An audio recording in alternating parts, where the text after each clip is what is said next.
So these are the basic forms necessary for financial intelligence. One is called an income statement because it has an income and expense, also called a profit and loss statement. There is also a balance sheet, and the balance sheet has assets and liabilities. And these are the very basics for financial literacy or financial intelligence. I soon realized the main cause of financial struggle was due to confusion between the definitions of an asset and a liability. My definition of an asset is something that puts money in my pocket.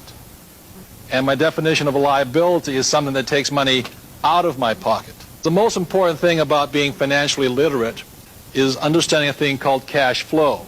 I can tell the difference between a poor person and a middle-class person by simply looking at their income statements and balance sheets and figuring out which direction the cash is flowing. So I will show you the cash flow pattern of a poor person. Generally, a poor person, all they have is a job. The income comes in from the job, goes down, they pay their rent, clothing, a little food, and goes out the expense column. And this is a cash flow pattern of a poor person. The cash flow pattern of a classic middle-class person is a little bit different. Income comes in this way, but what a middle class, they probably have a mortgage, they probably have car payments, they probably have credit card payments. It comes up again through the expense column and then out this way. So what you see here are the cash flow patterns of a poor person versus a middle class person. So the cash flow pattern of the rich is different. The cash flow pattern of the rich flows from the asset column into the income column. So while the poor and the middle class are focusing on income, what the rich are focusing on is the asset column. And the asset column is the great secret of the rich.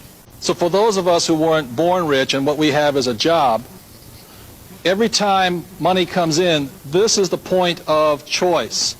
This is where you make the decision to be rich, poor, middle class.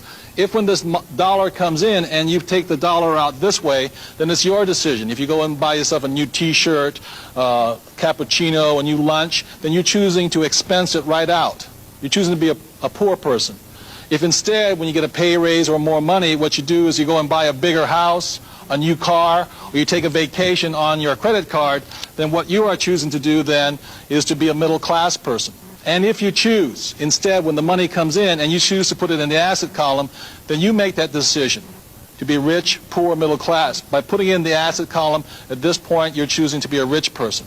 But the choice is up to you, nobody else.